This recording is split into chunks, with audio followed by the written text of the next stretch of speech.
Hello friends, मेरा नाम है दिव्या गुप्ता और आज की हमारी ये सीरीज़ प्रैक्टिस सेशन की रहेगी जिसमें हम जीएस के क्वेश्चंस डिस्कस करेंगे और इसमें हमने करंट के कुछ क्वेश्चंस भी इंक्लूड करे हैं, तो आप इनको नोट करते हुए चलें। और ये लास्ट 6 मंथ्स का करंट रहेगा जनवरी 2026।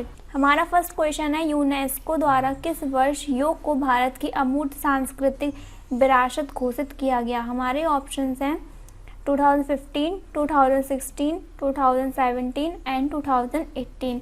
तो इसमें यूनेस्को का आप जानते होंगे, अभी मैं बता दूंगी यूनेस्को के बारे में। तो द्वारा किस वर्ष योग को भारत की अमूर्त सांस्कृतिक विरासत घोषित किया गया? तो इसका सही आंसर है हमारा ऑप्शन बी 2016। थोड़ा सा हम जान लेते हैं इसके बारे में, यूनेस्को के बारे में। तो यूनेस्को की स्थापना हुई थी 1945 में। इसका हेडक्वार्टर है फ्रांस में, पेरिस में। और ये किस सेक्टर में काम करता है? Education, science, culture, peace. इसका फुल नेम होता है united nation educational, scientific and cultural organization, और इंडिया इसका मेंबर भी है। तो इसका सही आंसर इस क्वेश्चन में है ऑप्शन बी 2016। नेक्स्ट क्वेश्चन, निम्नलिखित में से कौन सी फिल्म दुनिया की पहली संस्कृत 3D फिल्म है? हमारे ऑप्शंस हैं कादम्बरी, अनुरक्ति, मलिविगनिमित्रम और मेघदूतम। तो इसका सही आंसर है अनुरक्ति, ऑप्शन बी अनुरक्ति। और इसके डिटेल्स देख लेते हैं। ये रहा हमारा अनुरक्ति। इसके बारे में थोड़ी सी इन्फॉर्मेशन ये लिखी है। World's first Sanskrit film in 3D is grabbing all the eyeballs in the film bazaar at international film festival of India 2017। The movie has been directed by, ये डायरेक्ट की गई है अशोकन पी के द्वारा और प्रोड्यूस की गई है हैप्पी टून्स मीडिया बैनर द्वारा। तो इसका आपको क्या याद रखना है कि दुनिया की, ये देखो वर्ल्ड की फर्स्ट है, तो ये इम्पॉर्टेंट है। ये क्वेश्चन बहुत ज़्यादा इम्पॉर्टेंट है। ये इस टाइप के क्वेश्चन आते हैं एग्ज़ाम में। तो इसमें इसका वर्ल्ड की फर्स्ट 3D संस्कृत मूवी, इसकी संस्कृत है, तो ये और भी इम्पॉर्टेंट हो जाती है। तो इसका आंसर है अनुरक्ति। और इसको डायरेक्ट किसने करा है? अशोकन पीके ने करा है। इसमें से सिर्फ 2 ही इम्पॉर्टेंट है, अनुरक्ति नाम रखिएगा और डायरेक्टर का नाम क्या है? अशोकन पीके। वर्तमान में मणिपुर के राज्यपाल कौन है? हमारे ऑप्शंस हैं द्रौपदी मुर्मू, नजमा हेपतुल्ला, गंगा प्रसाद, सत्यदेव नारायण। तो इसके बारे में मैंने आपको हर सीरीज़ में मैं एक क्वेश्चन इसका सीएम और गवर्नर का मैं डाल रही हूँ, ताकि आपको सारे सीएम और गवर्नर लर्न हो जाएं। और ये एडिशन में भी थोड़े मैं लाई हूँ, धीमे धीमे आपको सारे लर्न हो जाएंगे। तो इसमें पूछा गया है मणिपुर का, तो इसका आंसर तो यहाँ पे नजमा हेपतुल्ला हो जाएगा, ऑप्शन सी बी। ये रहा हमारा ऑप्शन बी। और अब बकाया ऑप्शंस के बारे में जान लेते हैं। द्रौपदी मुर्मू हमारे झारखंड की गवर्नर हैं, गंगा प्रसाद सिक्किम के हैं और सत्यदेव नारायण हमारे हरियाणा के हैं। तो देखिए यहाँ पे थोड़ी लिस्ट दी है मैंने 5 स्टेट की, तो इन्हीं को आप याद करिएगा। हरियाणा के गवर्नर कौन है? ये रहा सत्यदेव नारायण। और हिमाचल प्रदेश के कौन है? बंडारू दत्तात्रेय। और झारखंड के कौन है? श्रीमती द्रौपदी मुर्मू। ये क्वेश्चन में मैंने ऑप्शन में डाला था, ये देखिए। और कर्नाटका के वजुभाई वाला, मणिपुर के नजमा हेपतुल्ला। यही मैंने क्वेश्चन भी पूछा था, मणिपुर के कौन राज्यपाल है? नजमा हेपतुल्ला। नेक्स्ट क्वेश्चन क्या है? हर्षवर्धन को नर्मदा नदी के तट पर किसने हराया था? हमारे ऑप्शंस हैं पुलकेशिन प्रथम, अमोघवर्ष, पुलकेशिन द्वितीय और देवपाल। ये तो सिंपल क्वेश्चन है। और हर्षवर्धन के लिए कल मैंने एक क्वेश्चन और डाला था रिलेटेड, कि हर्षवर्धन के टाइम में कौन सा चीनी यात्री आया था? तो उसमें हेनसांग आंसर था। और इसमें मैंने पूछा है नर्मदा नदी के तट पर किसने हराया था? तो पुलकेशिन द्वितीय ने हराया था। किसको हराया था? हर्षवर्धन को हराया था। नेक्स्ट क्वेश्चन क्या है? पूर्व राष्ट्रपति प्रणब मुखर्जी ने पुस्तक रिलेंटलेस का विमोचन किया, यह किसकी आत्मकथा है? हमारे ऑप्शंस हैं अरुण जेटली, सुषमा स्वराज, यशवंत सिन्हा, A.K. आडवाणी। तो इसमें देखिए पुस्तक जो बुक्स रहती हैं जो करंट में चलती हैं वो एग्ज़ाम के लिए इम्पॉर्टेंट रहती हैं। और क्वेश्चन इस पे भी पूछ रहा था कि विमोचन किसने किया, तो इसका तो हमारा आंसर हो जाएगा प्रणब मुखर्जी ने किया था, जो पूर्व हमारे प्रेसिडेंट थे। और और ये किसकी आत्मकथा है, मतलब ऑटोबायोग्राफी किसकी है, तो ये है यशवंत सिन्हा की। ठीक है, ऑप्शन सी। इसके बारे में हम थोड़ी डिटेल्स देख लेते हैं। ये देखिए, ये रहा हमारा कवर पेज और ये लिखी किसने है, टिम एस ग्रोवर ने लिखी है। आप इस नाम को भी याद रखिएगा कि टिम एस ग्रोवर ने कौन सी पुस्तक लिखी है, ये लिखी है रिलेंटलेस। और इसका विमोचन किसने किया है, प्रणब मुखर्जी ने किया है। और ये ऑटोबायोग्राफी है किसकी, एल.के. आडवाणी। नेक्स्ट क्वेश्चन, भारतीय नौसेना ने अपना पहला महानेवी कनेक्ट 2020 अभियान कहाँ शुरू किया। हमारे ऑप्शन हैं कोलकाता, विशाखापट्टनम, गोवा, मुंबई। तो हमारा क्या क्वेश्चन है, हमसे पूछा गया है कि पहला महानेवी कनेक्ट 2020, जहाँ पे भी पहला लग जाता है वो इम्पोर्टेंट हो जाता है।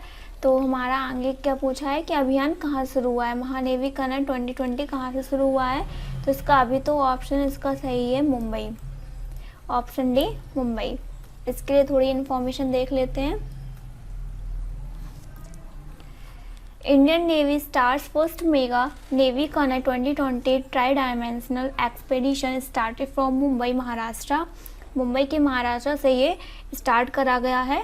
The aim of the expedition is to promote the maritime heritage of India and spread awareness about coastal security among the coastal communities in Maharashtra. Maharashtra में जो कोस्टल बाउंड्रीज रहती हैं उनको बढ़ावा देने के लिए ये अभियान शुरू किया गया है, इसलिए हमारा ऑप्शन डी करेक्ट हो जाता है। नेक्स्ट हमारा क्वेश्चन है, हाँ ये भी इम्पोर्टेंट हो जाता है क्योंकि नौसेना काफ़ी स्टार्टअप्स उन्होंने स्टार्ट किए हैं, तो हमें ये तो पता होना ही चाहिए कि इसके चीफ कौन है। तो इसके चीफ हैं एडमिरल करमवीर सिंह। ये मैंने यहाँ पे लिख दिया है, आप इसको याद रखना, इम्पोर्टेंट है ये पॉइंट आप याद रखना।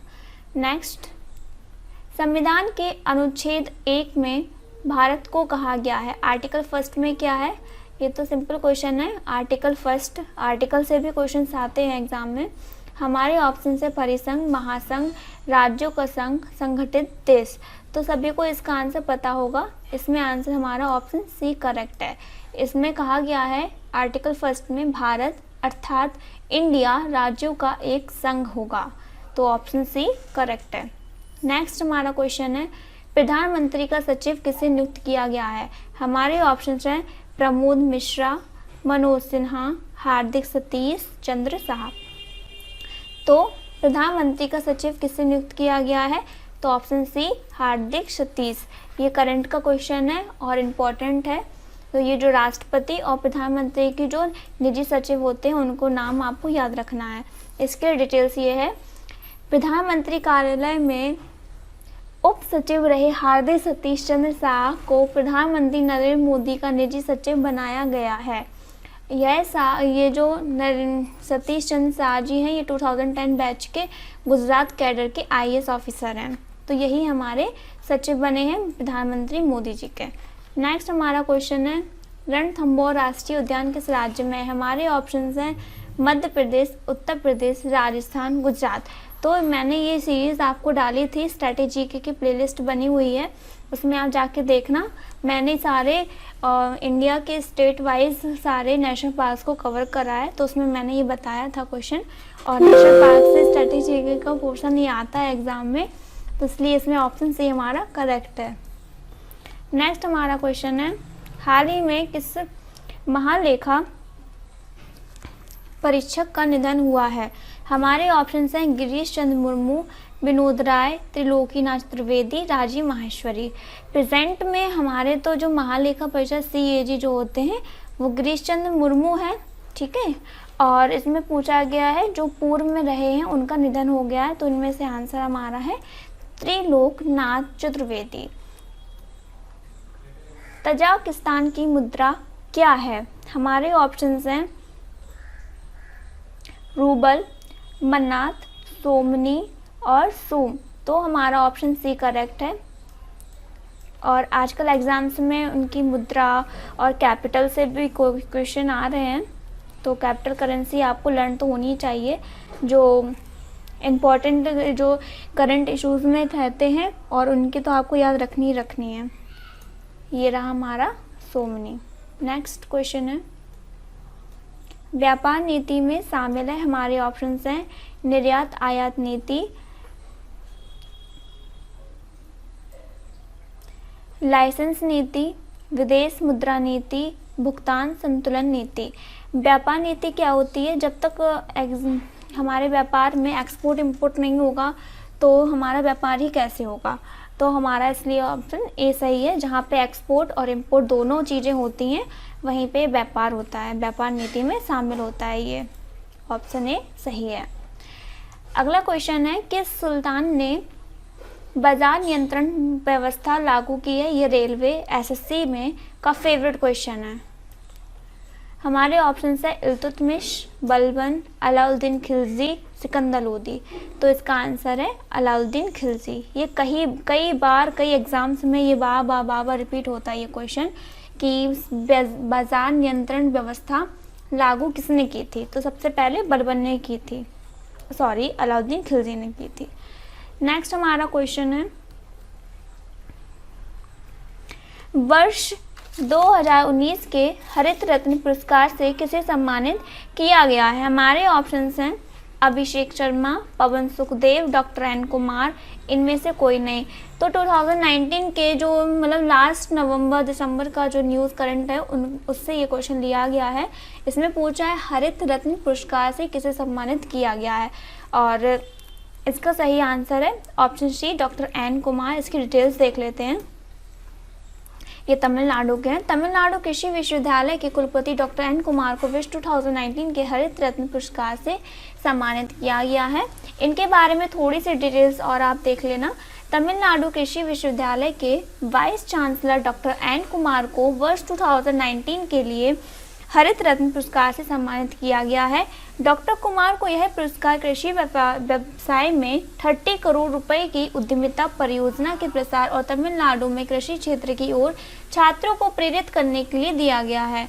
उन्हें यह पुरस्कार रायपुर की इंदिरा गांधी विश्वविद्यालय में आयोजित 5वें राष्ट्रीय युवा सम्मेलन में प्रदान किया गया था। तो ये बहुत इंपॉर्टेंट क्वेश्चन है, और हाल ही में अभी 2020 में एक पुरस्कार और मिला था, उसका नाम है वर्ल्ड फूड प्राइज। किसको मिला था? वो उनका नाम है रतन लाल को। यहाँ पे तो ऑप्शन हमारा सी सही है। नेक्स्ट क्वेश्चन है, पॉलीथीन बनता है, हमारे ऑप्शन से एथिलीन से, प्रोपिलीन से, एसिटिलीन से, एनिलीन से। तो हमारा इसमें सही आंसर है एथिलीन। ये इंपॉर्टेंट क्वेश्चन है, साइंस का क्वेश्चन है। नेक्स्ट क्वेश्चन है, भारतीय संविधान की रचना में किसने सर्वाधिक गंभीर प्रभाव छोड़ा? हमारे ऑप्शंस हैं ब्रिटिश संविधान से, अमेरिका संविधान से, आयरलैंड का संविधान से, या फिर भारत सरकार अधिनियम 1935 से। बहुत इंपॉर्टेंट क्वेश्चन है और बेसिक क्वेश्चन है। अगर आपको थोड़ी सी भी पॉलिटी की थोड़ी सी भी बेसिक नॉलेज है तो इसका आंसर आप लोग लगा लेंगे। इसमें वो ये पूछा है कि कौन सा गंभीर प्रभाव छोड़ा है, मतलब सबसे ज़्यादा संविधान किस चीज़ से लिया गया है। तो ये भारत सरकार अधिनियम 1935 से लिया गया है। इसमें मैं थोड़ी सी आपको एडिशनल जानकारी देना चाहती हूँ। ब्रिटिश संविधान से भी हमने कुछ अडॉप्ट किया है, और हमने क्या लिया है, एकरी नागरिकता, यानी कि एकल नागरिकता का प्रावधान हमने ब्रिटिश संविधान से लिया है, और अमेरिका के संविधान से हमने लिया है मूल अधिकार। और आयरलैंड, इससे बहुत बार क्वेश्चन पूछा गया है कि आयरलैंड के संविधान से हमने क्या ग्रहण किया है, तो हमने किया है राज्य के नीति निर्देशक तत्व। तो आप चारों ऑप्शन आपका सामने है, और चारों में से कोई भी पॉइंट आपसे एग्ज़ाम में पूछा जा सकता है। और सबसे ज़्यादा इम्पोर्टेंट ये आयरलैंड का संविधान है। एग्ज़ाम में कई बार रिपीट हो चुका है कि आयरलैंड के संविधान से क्या लिया गया है, तो लिया गया है राज्य के नीति निर्देशक तत्व। अगला क्वेश्चन है, रडार का आविष्कार किसने किया? हमारे ऑप्शंस हैं इंदो जैक सिनेमा, एंगसन कोदांग और विलियम रैमसे, रॉबर्ट पॉर्सन। तो इसका सही आंसर इसमें है, इसके लिए ऑप्शन डी सही है। ये गलत है, इसके लिए ऑप्शन डी सही है। इसके लिए एडिशनल जानकारी हम देख लेते हैं। रडार का आविष्कार रॉबर्ट वॉट ने किया था। रडार अर्थात इसका फुल नेम ये है रडार डिटेक्शन एंड रैंगिंग। एक युक्ति जिसका उपयोग गतिशील लक्ष्यों के अनुसंधान हेतु किया जाता है। विशिष्ट वर्ग के रडार में शक्तिशाली रेडियो ट्रांसमीटर लगा होता है जो अपनी रेडियो तरंगों से लक्ष्य की खोज कर लेता है और इसके अतिरिक्त रेडियो रिसीवर की मदद से परावर्तित तरंगों की खोज भी कर लेता है। तो इसमें हमारा ऑप्शन रडार के आविष्कार किसने किया था, तो रॉबर्ट वॉटसन ने किया था। ऑप्शन डी हमारा करेक्ट हो जाता है। चलिए हम नेक्स्ट क्वेश्चन पे चलते हैं। एलिसा टेस्ट किस बीमारी के लिए किया जाता है? हमारे ऑप्शंस हैं कैंसर, एड्स, पोलियो, टीबी। तो इसको मैं एक ट्रिक बता देती हूँ, अगर ऑप्शन मतलब ये आ जाते हैं तो हम कंफ्यूज जाते हैं इसमें। हालांकि कैंसर तो आप लोग नहीं लगाएंगे, तो इसमें आंसर हमारा ऑप्शन बी सही है, एड्स। और इसमें देखिए इसकी ट्रिक ये है, इसमें पूछा गया है एलिसा टेस्ट, तो इसमें देखिए एल ई आ रहा है, यहाँ पे भी ए आ रहा है, तो दोनों सिमिलर हैं, एलिसा, एड्स। तो इसको ऐसे याद रखना कि एलिसा टेस्ट किस बीमारी में किया जाता है, एड्स में किया जाता है। नेक्स्ट क्वेश्चन है, राष्ट्रीय खेल पुरस्कार 2020 के विजेताओं का चयन करने के लिए कितनी सदस्यीय समिति का गठन किया गया था? हमारे ऑप्शंस हैं 8, 10, 12 या 15। इसके लिए हमारा ऑप्शन सी सही रहेगा, ऑप्शन सी 12। ठीक है, हाँ, अगला क्वेश्चन चलते हैं। पर्यावरण निष्पादन सूचकांक 2020 में भारत किस स्थान पर है? इंडेक्सेस बहुत इंपॉर्टेंट है। 168, 178, 165, 148। तो पर्यावरण निष्पादन सूचकांक 2020 में भारत किस स्थान पर है? इसके लिए हमारा ऑप्शन ए बिल्कुल सही है, यानी कि 168 हमारा बिल्कुल करेक्ट आंसर है। और कल हमने आपको बताया था कि इंडेक्सेस से आजकल बहुत क्वेश्चन पूछे जा रहे हैं। कल भी हमने आपको एक इंडेक्स लर्न करवाया था। आज मैं थोड़ी सी डिटेल्स इसके लिए लेकर आई हूँ। जैसे कि आज आपका एक ये पॉइंट हो गया, कल मैंने एक और आपको इंडेक्स लर्न करवाया था 2020 का। तो आज तो आप ये याद करिए निष्पादन सूचकांक में इंडिया की कौन सी रैंक है, तो 168 है। और कुछ इंपॉर्टेंट में इंडेक्स ये लाई हूँ 1, 2 और 3, तो आप इनको भी लर्न करना। ये अभी हाल ही में जो CHSL का एग्ज़ाम हुआ है उसमें ये क्वेश्चन पूछा गया है, हेनली पासपोर्ट इंडेक्स पूछा गया है कि इंडिया की रैंक क्या थी, तो इंडिया की रैंक 84 थी। और अब एग्ज़ाम में ये भी पूछने लगे हैं कि ये कौन सी बॉडी रिलीज़ करती है, इसको कौन सी रिपोर्ट निकालती है, तो हेनली निकालती है। ये तो लर्न हो जाएगा क्योंकि इसमें हेनली लगा है ना। और फर्स्ट नंबर पे आया है जापान। तो हेनली पासपोर्ट इंडेक्स में इंडिया की रैंक है 84, फर्स्ट पे जापान। सेकंड हमारा है जेंडर गैप इंडेक्स में इंडिया की रैंक कौन सी, 112, और फर्स्ट पे आया है आइसलैंड। और ये जारी कौन करता है, वर्ल्ड इकोनॉमिक फोरम WEF इसको रिलीज़ करता है। नेक्स्ट हमारा है क्लाइमेट चेंज परफॉर्मेंस इंडेक्स। ये क्लाइमेट चेंज जो भी पर्यावरण से रिलेटेड कोई भी इंडेक्स निकलता है वो एग्ज़ाम में बहुत इंपॉर्टेंट रहता है, तो इसको आप याद रखना। इसमें क्या है, क्लाइमेट चेंज परफॉर्मेंस इंडेक्स, ये रिलीज़ कौन करता है, COP25 हेल्ड एट। अभी जो हमारा COP25 हुआ था स्पेन में, स्पेन की राजधानी मैड्रिड में, तो ये भी बहुत इंपॉर्टेंट है, इसको तो आप लिखना ही बिल्कुल, क्योंकि COP25 जो हुआ था तो 2020 में वो कहाँ हुआ था, ये क्वेश्चन भी इम्पॉर्टेंट है। तो ये हुआ था स्पेन में, स्पेन की कैपिटल होती है मैड्रिड, उसमें हुआ था। तो अभी हम इंडेक्स पे ही रहते हैं। क्लाइमेट चेंज परफॉर्मेंस इंडेक्स में इंडिया की रैंक है 9th और फर्स्ट नंबर पे आया है स्वीडन। नेक्स्ट क्वेश्चन पे चलते हैं। इसमें आंसर हमारा ऑप्शन ए था। राजस्थान में खेतड़ी किसके लिए प्रसिद्ध है? हमारे ऑप्शन है कॉपर, माइका, बॉक्साइट, चूना पत्थर। तो राजस्थान में खेतड़ी किसके लिए प्रसिद्ध है? तो हमारा इसके लिए ऑप्शन ए बिल्कुल करेक्ट रहेगा, कॉपर। कॉपर का सिंबल होता है C और U। नेक्स्ट, भारत में से निम्नलिखित में से चीन का राष्ट्रीय पक्षी है। हमारे ऑप्शन है red crown crane, peacock, parrot और स्वान। आधे तो आप ऑप्शन ही देख के इसको एलिमिनेट कर देंगे, पैरेट तो होगा नहीं, तो इसका सही आंसर है रेड क्राउन क्रेन। अभी जो एग्ज़ाम CHSL 2019 का 2020 में अभी जो हुआ है, और उसमें अभी क्वेश्चन पूछा गया था कि भूटान का राष्ट्रीय खेल क्या है। तो हमारे जो इंडिया से जो भी देश से कंट्री शेयर होती हैं, उन कंट्री के हमें बहुत सारी चीज़ें पता होनी चाहिए, जैसे कि राष्ट्रीय पक्षी, राष्ट्रीय फूल और कैपिटल करेंसी तो पता होनी चाहिए और राष्ट्रीय खेल भी पता होना चाहिए। तो इसके लिए भी हम सीरीज़ में एक क्वेश्चन आपका डालते रहेंगे जो कि हमारे इंडिया से टच होती है। तो चाइना की तो बाउंड्री टच होती है, इसीलिए इसका ऑप्शन ए सही है, red crown crane. Next question पे चलते हैं। यकृत का वज़न कितना होता है? हमारे ऑप्शंस हैं 1350 ग्राम, 1.5 किलोग्राम, 2 किलोग्राम और 1 किलोग्राम। तो इसमें पूछा गया है यकृत का वज़न क्या होता है। 23 के लिए हमारा ऑप्शन बी बिल्कुल सही है, 1.5 किलोग्राम। नेक्स्ट क्वेश्चन में चलते हैं। हरिप्रसाद चौरसिया का संबंध किस वाद्य यंत्र से है? हमारे ऑप्शन है बांसुरी और सरोद। हरिप्रसाद चौरसिया का संबंध बांसुरी से है, ऑप्शन ए बिल्कुल करेक्ट है। निम्न में से किस कारण से वनों के लिए विशाल क्षेत्र रखने की आवश्यकता है? हमारे ऑप्शन CO2 के अवशोषण के लिए, वन्य जीव संरक्षण के लिए, अधिक वर्षा के लिए या पारिस्थितिकी संतुलन के लिए। तो 25 के लिए हमारा ऑप्शन डी एकदम करेक्ट रहेगा। जब हमारा पारिस्थितिकी तंत्र ही स्ट्रॉन्ग रहेगा तो ऑटोमेटिक ही जब भी मानसून आएगा तो अच्छी बारिश अपने आप ही होगी और वन्य जीव संरक्षण भी होगा। इसमें पूछा गया है वनों के लिए विशाल क्षेत्र रखने की आवश्यकता क्यों है? तो ये इसलिए ज़रूरी है ताकि हमारा पारिस्थितिक तंत्र सही रहे, संतुलन में रहे। तो आज के लिए हमारी आज की सीरीज़ यहीं तक थी। आई होप आपको हमारी सीरीज़ अच्छी लगी हो और क्वेश्चन हमारे एग्ज़ाम पॉइंट ऑफ व्यू से ही इम्पोर्टेंट होते हैं ये जो मैं लेके आती हूँ। तो आप इनको रेगुलर बेसिस पे देखिए और लर्न करते रहिए। Thank you. अगर आपको हमारा वीडियो अच्छा लगा है तो लाइक, शेयर और सब्सक्राइब ज़रूर करें।